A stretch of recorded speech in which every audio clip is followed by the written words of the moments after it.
Today, I'll show you how to remove GCash link from Apple Pay. First, open the Wallet app on your iPhone.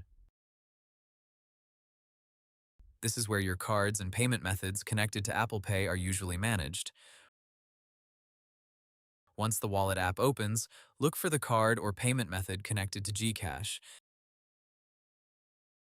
Tap the card you want to remove. Now tap the three dots, or the More button, usually found in the top right corner. This will open the card settings.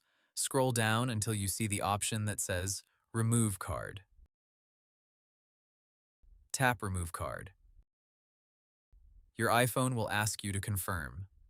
Tap Remove again to delete it from Apple Pay. After that, the card or payment method should no longer be available in Apple Pay on that device. If you also use the same Apple ID on an Apple Watch, you may need to remove it there too. Open the Watch app on your iPhone, tap Wallet and Apple Pay, choose the card connected to GCash, then tap Remove Card. If you added GCash as a payment method inside your Apple ID instead of Apple Pay, open Settings on your iPhone. Tap your name at the top, then tap Payment and Shipping, sign in if asked. Look for the GCash linked payment method, tap it. Then choose Remove Payment Method if the option is available.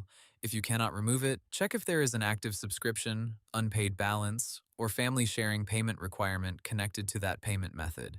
You may need to add another payment method first before removing the current one.